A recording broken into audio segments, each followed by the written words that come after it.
कैसे हैं आप सब दोस्तों। आज हम 2 मिनट में बताएंगे आपको फिटकरी के कुछ आसान से उपाय।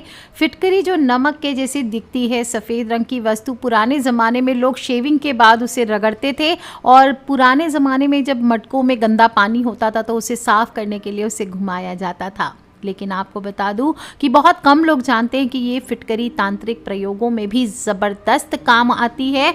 और कहा जाता है जो भी मनुष्य फिटकरी का उपाय करता है, अपने घर में फिटकरी लटकाता है, उसके घर से नेगेटिव एनर्जी स्वतः ही दूर हो जाती है। किसी भी नज़र दोष से पीड़ित व्यक्ति की राहत के लिए फिटकरी का टोटका बहुत ही कारगर सिद्ध होता है। विशेष रूप से आप मंगलवार या शनिवार के दिन इसका करिए। फिटकरी का एक छोटा सा टुकड़ा ले लीजिए और जिसे नज़र लगी है उसे लेटाकर फिटकरी का टुकड़ा हाथों में ले लीजिए, अपने दाहिने हाथ में ले लीजिए और पर्सन को जिसके ऊपर नज़र लगी है उसे लेटा दीजिए। फिर फिटकरी का टुकड़े को लेकर उसके शरीर पर माथे से लेकर पैर तक घड़ी की दिशा में आपको 7 बार घुमाना है। ध्यान रखना है कि ये फिटकरी का टुकड़ा उसके शरीर से लगना नहीं चाहिए। इस क्रिया को आप दिन में 3 बार यानी सुबह, दोपहर और शाम के समय करिए। आप देखेंगे कि एक ही दिन में नज़र दोष बाधा से मुक्ति की प्राप्ति होगी।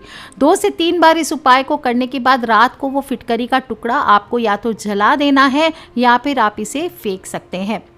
इसके अलावा आप एक छोटी सी डली फिटकरी की लेकर के किसी बच्चे के ऊपर आप ये उपाय करना चाहते हैं तो उसके तकिए के नीचे आप रख सकते हैं। बच्चा अगर रात में सोते सोते चमक के उठता है या रोता है, उठ कर रात को डरता है, तो बुरे सपने उसे परेशान नहीं करेंगे और बच्चे का चमकना या चीखना बंद हो जाएगा।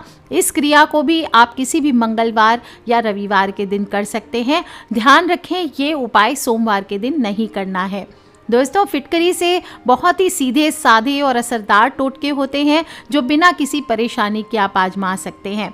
और अगर आपके घर में नकारात्मक ऊर्जा है और बहुत ज़्यादा परेशान है तो आप चाहें तो एक कटोरी में फिटकरी की छोटी सी डली रख लीजिए और इसे आप अपने किचन में या वॉशरूम में, मैं हमेशा बताती हूँ वास्तु दोष के लिए नमक की डली रखना, तो आप नमक की डली की जगह फिटकरी की डली भी रख सकते हैं।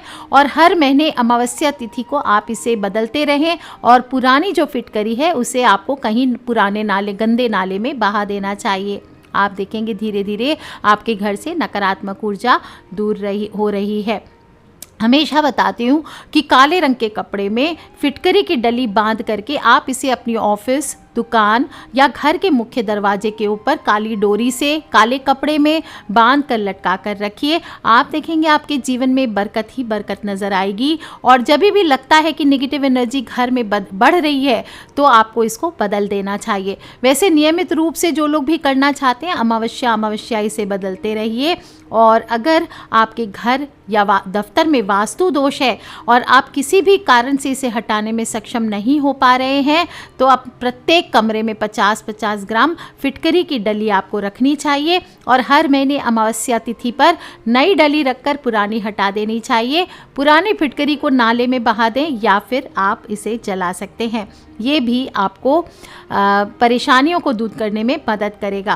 कहते हैं कि कभी कभी फिटकरी की पानी से नहाना भी चाहिए। ये शरीर को रोगों से दूर रखता है। और जो लोग भी फिटकरी के पाउडर से अपने दांतों को साफ करते हैं, फिटकरी से मंजन करते हैं, तो कहा जाता है स्वास्थ्य के साथ साथ आपके आध्यात्मिक और मानसिक विकास में भी सहायक होती है। दोस्तों, एक छोटा सा उपाय आप कर सकते हैं। छोटा सा फिटकरी का डली ले लीजिए, एक पान का पत्ता ले लीजिए और थोड़ा सा सिंदूर ले लीजिए। अब आप ये उपाय किसी भी बुधवार के दिन सुबह या शाम के समय कर सकते हैं। पीपल के वृक्ष पर पान के पत्ते पर आप फिटकरी रखिए, उसमें सिंदूर डालकर पत्ते को मोड़ दीजिए और पेड़ के नीचे किसी भारी पत्थर से आप दबा लीजिए और आपकी जो भी मनोकामना है उसे आप ज़रूर बोले। इस क्रिया को आप 3 बुधवार तक कीजिए। ये तांत्रिक क्रिया आपको ऋण मुक्ति में ज़बरदस्त सहायक होती है। जो भी कहते हैं कि बच्चा पढ़ाई में कमज़ोर है तो उसकी बुद्धि पढ़ाई में लगाने के लिए भी आप फिटकरी का उपाय कर सकते हैं। इसके लिए आप अपने बच्चे की पढ़ने की जो टेबल है, स्टडी टेबल, या उसके कमरे में एक गुलाबी और सफ़ेद फिटकरी का टुकड़ा कांच की प्लेट में रख दीजिए। ऐसा करने से भी आपको जल्दी असर आने लगेगा। दोस्तों, जो लोग भी बिजनेस में मुनाफा चाहते हैं उन्हें ध्यान से हमेशा अपने मुख्य द्वार पर, जो भी ऑफिस हो, घर हो, दफ्तर हो या दुकान हो, वहाँ पर काले कपड़े में फिटकरी ज़रूर लटका के रखनी चाहिए। और घर के परिवार के सदस्य अगर आपस में बहुत ज़्यादा लड़ाई झगड़ा करते हैं तो परिवार में शांति रखने के लिए आपको फिटकरी के टोटके का इस्तेमाल ज़रूर करना चाहिए। परिवार के मुखिया को अपने बिस्तर के नीचे फिटकरी के पानी को एक बर्तन में भर के रखना चाहिए और सुबह के समय, ये आप उपाय किसी भी दिन कर सकते हैं, और सुबह के समय इस जल को अपने इष्ट देव का स्मरण करते हुए पीपल के पेड़ पर चढ़ाएं या फिर आप बरगद के पेड़ पे चढ़ा सकते हैं। इस उपाय को करने से आप देखेंगे एक ही दिन में आपको फर्क दिखाई देने लगेगा। दोस्तों, अगर आपकी ज़िंदगी में परेशानियों से जूझ रहे हैं तो ये छोटी सी चीज़ आपको इस्तेमाल ज़रूर करना चाहिए। क्रिस्टल के जैसे दिखती है और बहुत ही खूबसूरत होती है, पर जीवन में हमारे कई सारी समस्याओं से हमें निजात भी दिलाती है। तो आप भी बताएं, अगर आपने भी ये उपाय किया, आपको भी किसी अगर बुराई से या किसी परेशानी से छुटकारा मिला है फिटकरी के उपाय से, तो आप भी मुझे लिखकर वीडियो के नीचे ज़रूर बताएं और अपने फ्रेंड्स, फैमिली, मम्मी पापा, भाई बहन, बच्चे सभी लोगों से इसे शेयर ज़रूर कर लें। Take care friends, love you all. जय माता दी, बम बम भोलेनाथ की।